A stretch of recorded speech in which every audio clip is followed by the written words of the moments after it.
Assalamualaikum warahmatullahi wabarakatuh. Alhamdulillah, alhamdulillahilladzi qad akhraja nata'ijal fikri li arbabil hija.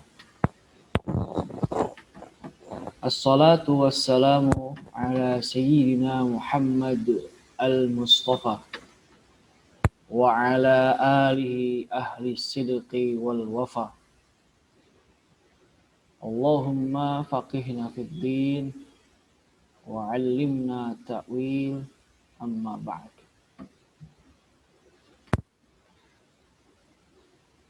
Alhamdulillah, pada kesempatan kali ini kita dapat berkumpul kembali di tengah-tengah pandemi ini. Baiklah, pembahasan kita kali ini tentang tasawuf dan tarekat bagi anak muda atau bagi kaula muda. Apakah diperlukan atau tidak? Baiklah. Di sini saya mengutip, menurut sebagian guru saya, jadi lahirnya tasawuf itu salah satunya adalah dari hadis Jibril ini. Hadis Jibril mengisahkan tentang Rasulullah SAW dikunjungi oleh seseorang yang sangat baik perawakannya.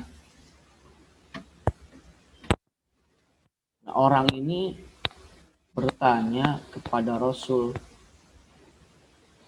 tentang tiga hal, yaitu adalah al-Islam. Ma huwal Islam?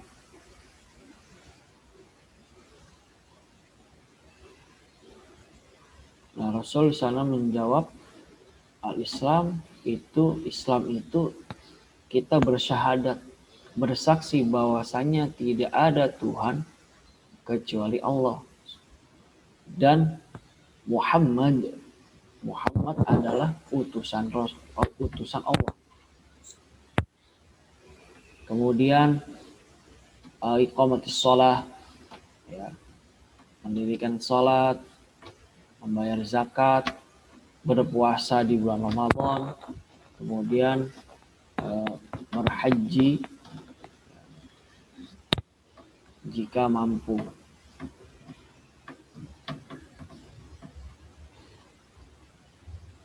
Yang nantinya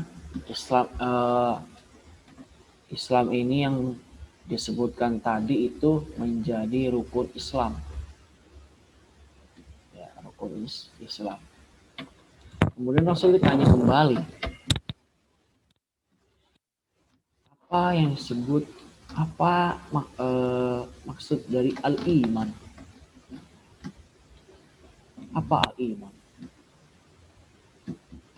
Rasul menjawab, al-iman itu kita percaya kepada Allah, kemudian malaikat-malaikatnya, kemudian kitab-kitabnya, kemudian utusan-utusannya, hari akhir, dan kita percaya ada takdir yang Allah tetapkan, baik buruk maupun baik.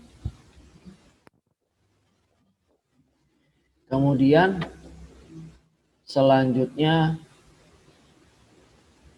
Rasul yang terakhir ditanya tentang ihsan. Ma huwal ihsan? Ihsan adalah kita menyembah kepada Allah seakan-akan kita melihat Allah. Kalaupun memang kita belum mampu untuk seakan-akan kita melihat Tuhan, kita balik. seakan-akan Tuhan melihat kita. Itu konsep ihsan. Ya, dari tiga hal ini, Islam, iman, ihsan, ini adalah ibadah yang nanti akan melahirkan intisari. Islam itu nanti ibadah zahir,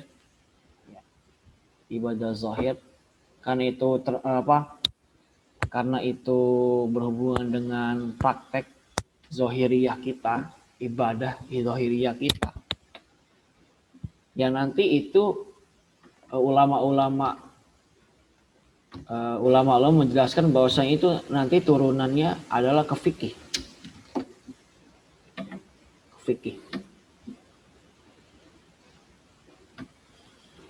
Kemudian iman.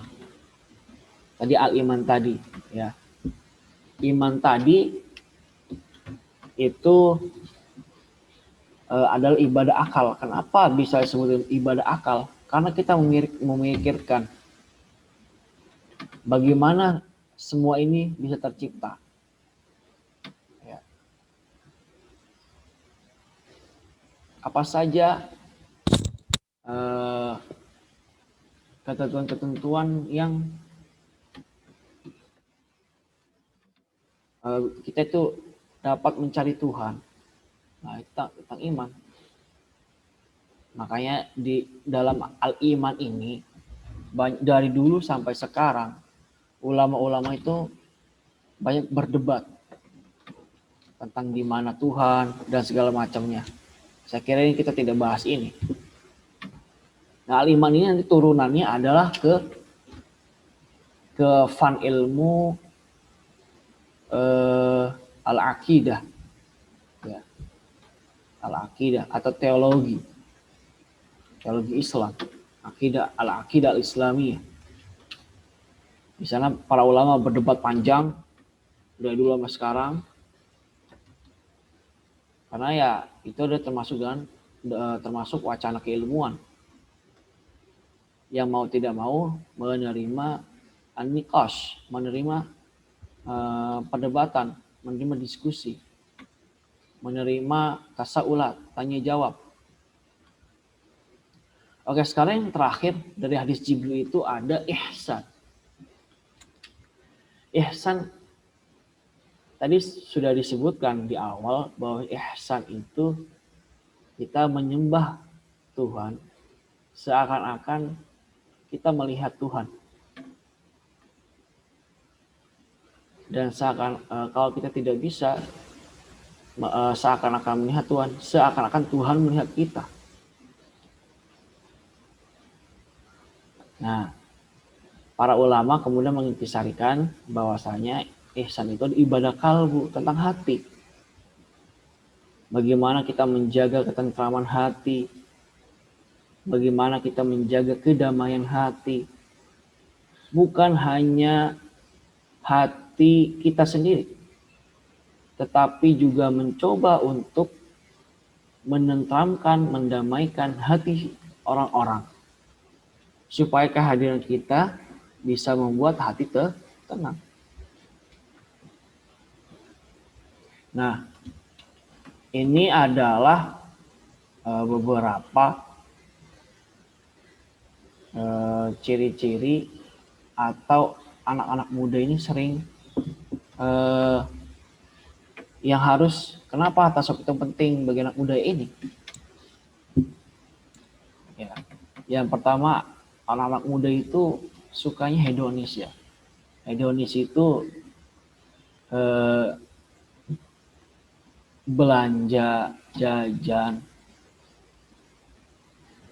belanja barang-barang, membeli barang-barang yang tidak sedikit terpakainya karena hanya untuk li'ajri syuhra, li'ajri viral, karena barangnya viral. Nah, itu kan ada sifat di sana, sifat kejelekan gitu, ingin dilihat orang, ingin ikut-ikutan orang. Nah, maka tasawuf hadir di sana, ya, untuk mengajarkan bahwasanya hidup itu sederhana saja, tidak usah muluk-muluk, cukup saja. Nah, gitu. Ya. Karena ibadah atau perilaku yang sifatnya sendiri, ya, yang sifatnya sendiri itu kurang baik.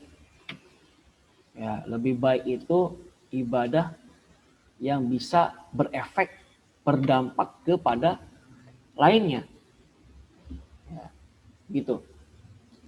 Kemudian yang selanjutnya ada rasionalis kritis. Ya.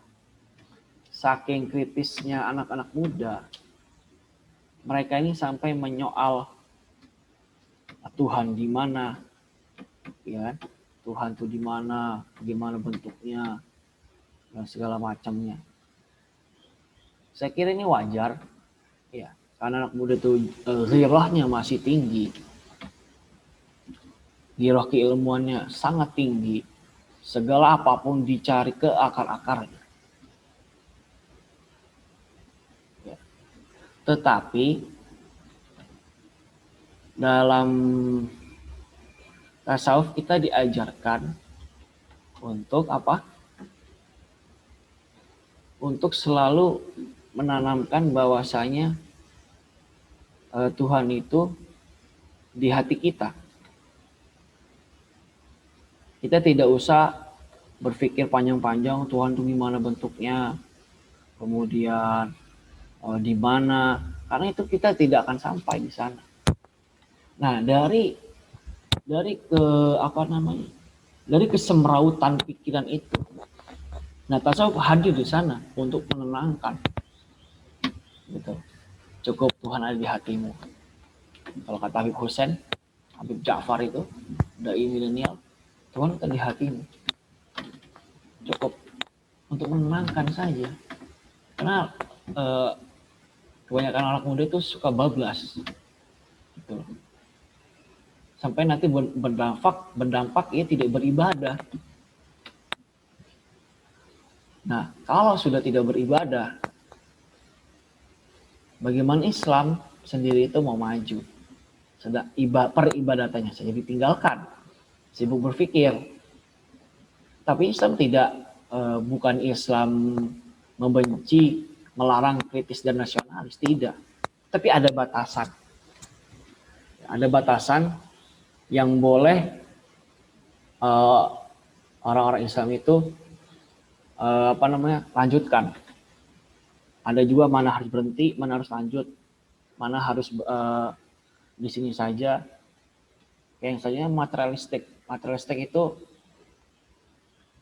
Materialistik itu bukan kita meninggalkan dunia. Semua orang pasti butuh dunia. Materialistik itu apapun yang kita kerjakan, apapun semuanya itu harus dibayar dengan materi.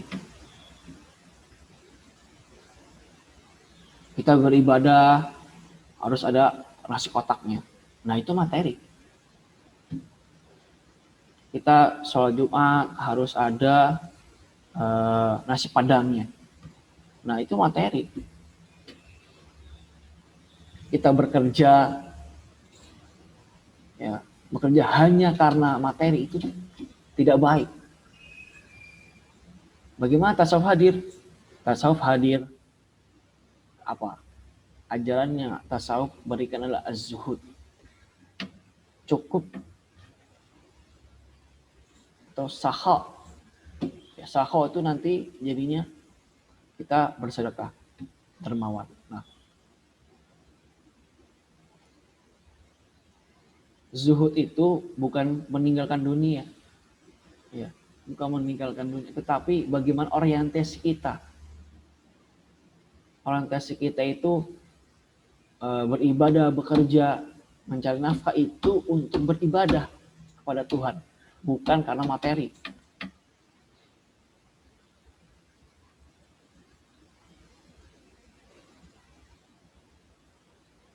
Nah, anak-anak muda sekarang sebagian itu jiwa materialistiknya tinggi karena ingin mengejar uang dan mengejar materi. Nah, tasawuf hadir dengan ajaran zuhud untuk menenangkan itu hati itu supaya jangan terlalu gontok-gontokan mencari uang sampai menghalalkan segala cara.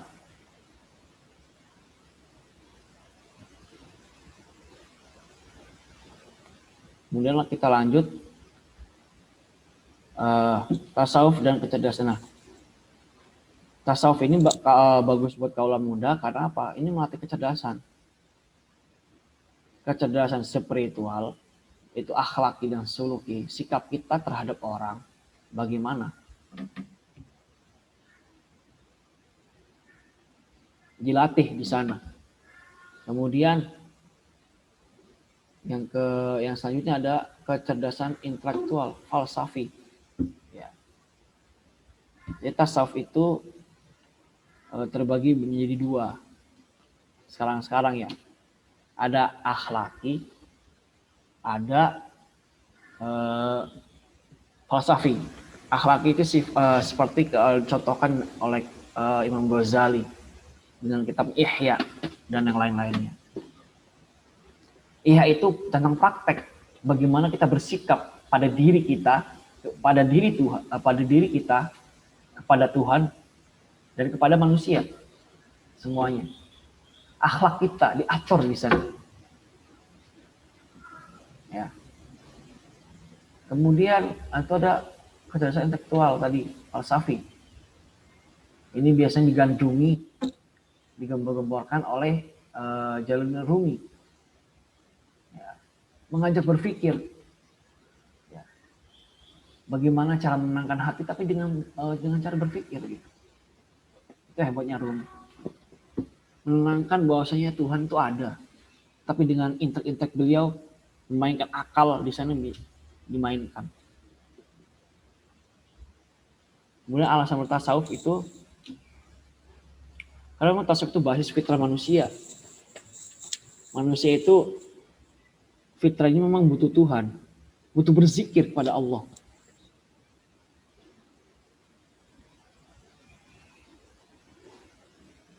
Seates-ates mungkin. Pasti orang itu akan butuh sandaran. Nah, sandaran ini bisa disebut dengan berzikir. Setidaknya bersandar itu memikirkan saja. Merasa gundah gulana, hati tidak ketemu. Nah, itu tasawuf di situ.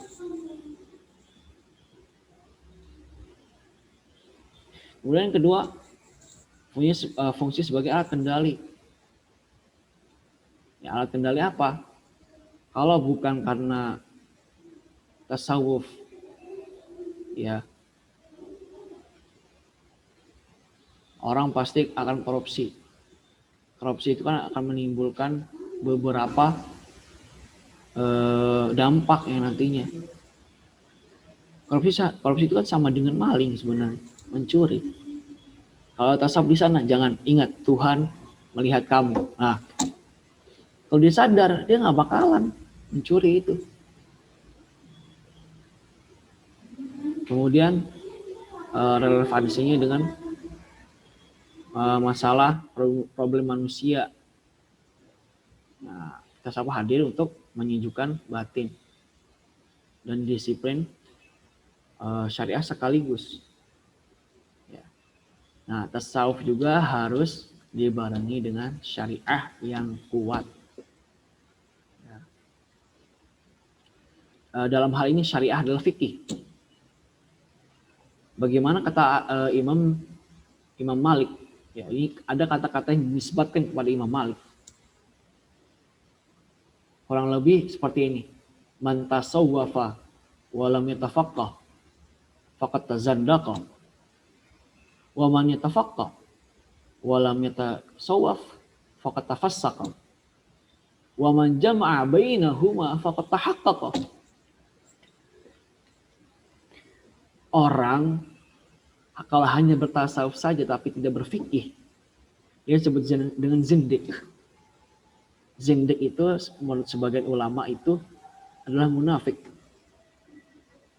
Kemudian dilanjutkan Imam Malik, orang sesiapa yang tidak hanya berfikih tapi tidak bertasawuf, dia tafassaqah. Dia akan fasik.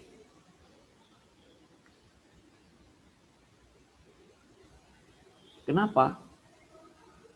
Karena begini. Misalnya contoh sholat. Sholat kita hanya menunaikan kewajiban saja. Sukutul wajibat. Hanya menggugurkan kewajiban. Secara fikih sah. Tapi secara hati, itu masalah. Nah, wa man jama'a bainahuma. Barang siapa yang dapat menjamak, mengkompromikan antara dua, tasawuf dan fikih, faqad tahaqqaqa. Dia pasti berhasil, dia pasti selamat, dia pasti baik dan hebat. Begitu. Kemudian pentingnya di sini karena anak-anak muda itu diwarnai oleh perilaku-perilaku karena penyalahgunaan teknologi dan kesibukan aktivitas lainnya, tasawuf hadir untuk menyeimbangkan itu semua, penyeimbang. Gitu. Intinya, inti dari tasawuf adalah membimbing manusia ya, agar lebih dekat kepada Tuhan, menjaga hubungan sama manusia, dengan pribadi moral dan nilai-nilai kemanusiaan. Itu intinya sebenarnya. Kemudian sini saya menutup dengan tasawuf, kata-kata Buya Syakur. Tasawuf itu bukan meninggalkan dunia, tapi melihat dunia lebih indah. Ini berkaitan dengan materialistik. Hubbud dunya. Hubbud dunya itu bukan cinta dunia. Semua orang pasti ada cinta dunia. Tetapi ini lebih kepada materialistik. Yang menganggap semua orientasi itu harus dengan materi. Gitu loh. Nah, melihat dunia menjadi lebih indah.